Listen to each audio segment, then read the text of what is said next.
ग्रामीण जीवनाचं सशक्त चित्रण करणारे संवेदनशील लेखक आसाराम लोमटे यांच्या आलोक या कथासंग्रहाला नुकताच 2016चा साहित्य अकादमी पुरस्कार जाहीर झालाय। येत्या फेब्रुवारी महिन्यामध्ये नवी दिल्लीमध्ये हा पुरस्कार प्रदान केला जाईल। त्यानिमित्तानं त्यांची कथाशैली आणि त्यांचा साहित्याबद्दलचा दृष्टिकोन याबद्दल चर्चा करण्यासाठी आसाराम लोमटे आज आपल्या स्टुडिओमध्ये आले आहेत। नमस्कार। नमस्कार। 9:30च्या बातमीपत्रामध्ये आपलं स्वागत आणि सर्वप्रथम साहित्य अकादमीच्या या पुरस्कारासाठी आपलं मनपूर्वक अभिनंदन। धन्यवाद। पुरस्काराबद्दल एक प्रतिक्रिया आपण काय सांगाल? पुरस्कार मिळाल्याच्या नंतर सर्व स्तरातून होणारं अभिनंदन आणि सगळीकडून होणारं कौतुक याचा निश्चितपणे एक त्याचा आनंद होतोच। परंतु मला असं वाटतं की आपण ज्या तळमळीतून लिहितो किंवा ज्या उत्कटतेने लिहितो तर त्या लिहिण्याला केंद्रस्थानी या निमित्तानं ते लिहिणं येतं आणि मग वाचक नव्यानं वाचायला लागतात, त्याकडे एका वेगळ्या दृष्टिकोनातून पाहायला लागतात।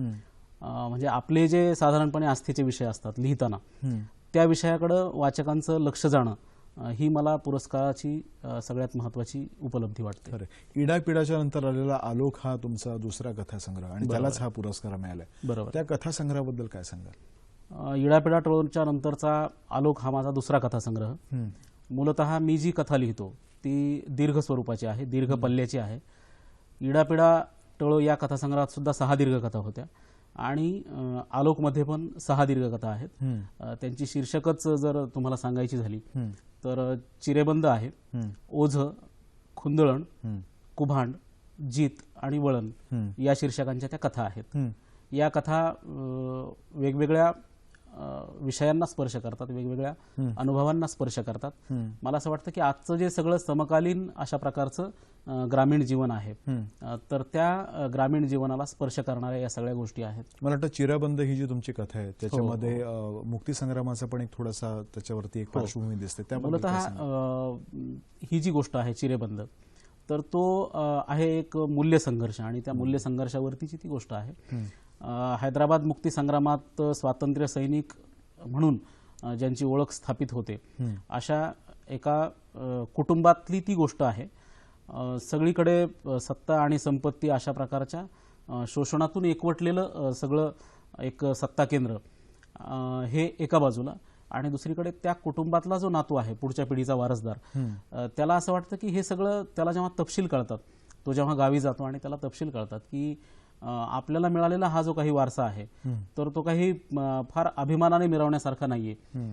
तो एका कृतक अशा प्रकारच्या पार्श्वभूमीवर उभा आहे आणि आपल्या कुटुंबातून जे काही मिळालेलं आहे सगळं तर ते सगळं शोषणातून मिळालेलं सगळं आणि शोषणाला नकार देणारा हा नातू म्हणजे या दोन मूल्यांमधला हा सगळा संघर्ष आहे। मुळात ती जी गोष्ट आहे तर ती एका संघर्षाची गोष्ट आहे। मला वाटतं वाचकाच्या पसंतीची अशी कुठली चौकट त्याला न जुमानता तुम्ही लिहित असता। वाचकांच्या मनामध्ये हा प्रश्न असतो की हे सगळं येतं कुठून? तुमच्या लिखाणाच्या ज्या प्रेरणा आहेत त्या नेमक्या येतात कुठून?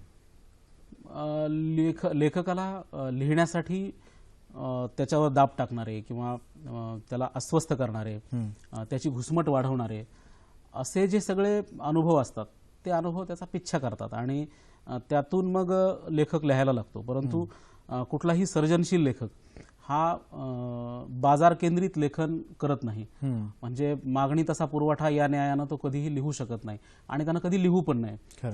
त्याची स्वतःची जी संवेदनशीलता आणि त्या संवेदनशीलतेतून येणारे सगळे विषय त्याच्या लेखणीत येतात। त्याचबरोबर त्याला दंश करणारे जे काही अनुभव असतील ते सगळे अनुभव तो चित्रित करतो। परंतु वाचकांना आपण अमुक दिलं पाहिजे किंवा वाचकांचा अनुनय केला पाहिजे, वाचकांना जे आवडेल ते आपण दिलं पाहिजे अशा भावनेतून होणारं जे लेखन असतं ते अंतिमतः सुमारीकरणाच्या दिशेनं जातं।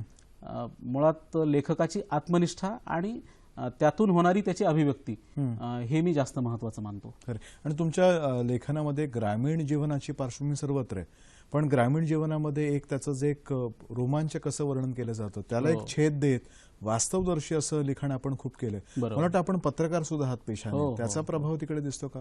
हो, साधारणपणे आमची पिढी लिहिण्याच्या आधी जे ग्रामीण भागाचं चित्रण साहित्यातून येत होतं तर ते बऱ्यापैकी रोमॅन्टिक अशा प्रकारचं असायचं।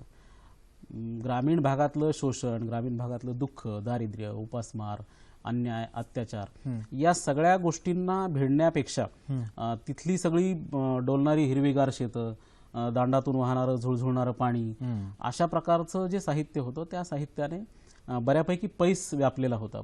आमची जी पिढी आहे तर ती आमची पिढी ही आणि पुस्तक प्रकाशनाचा सगळा व्यवहार हा शहरातून होतो, त्याच्यामुळे आमची पिढी ही खूप सजगपणे या सगळ्या गोष्टींकडे पाहते.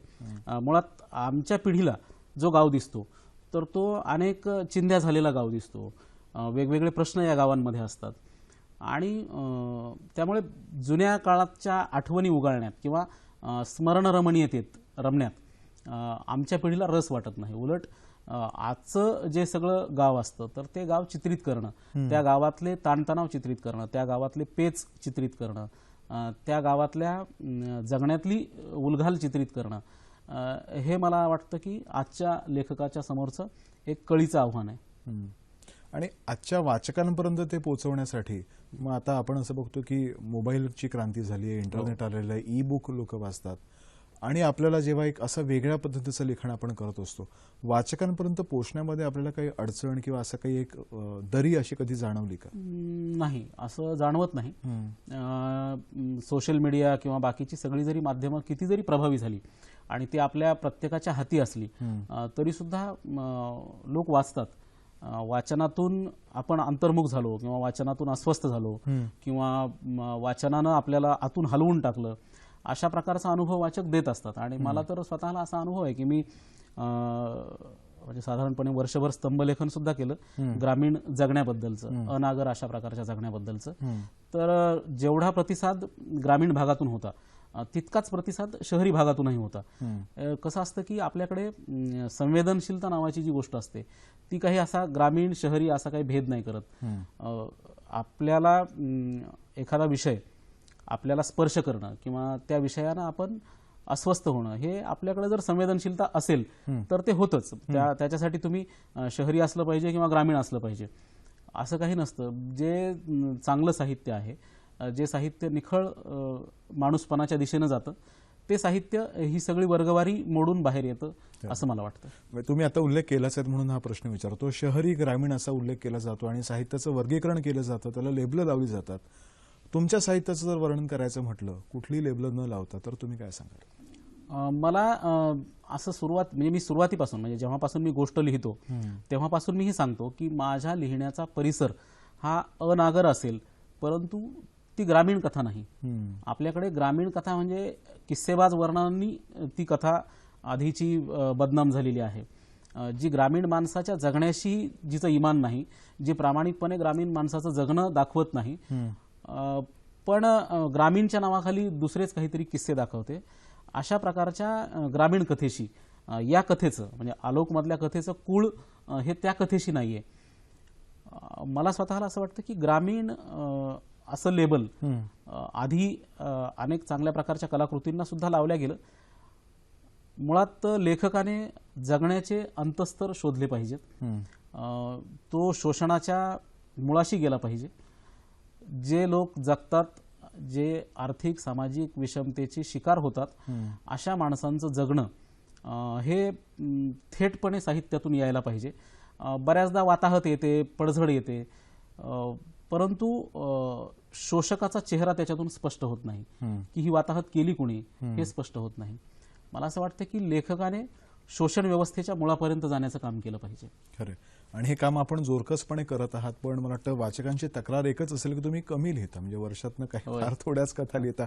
यापुढच्या काळामध्ये तुमची लेखणी अधिक बहुप्रसंगी हो आणि तुम्ही अधिकाधिक साहित्य ची मेजवानी आम्हा सर्व रसिकांना द्याल अशी आपण अपेक्षा करूयात. पुरस्कारासाठी पुन्हा एकदा आपलं मनपूर्वक अभिनंदन. आपले मनापासून आभार.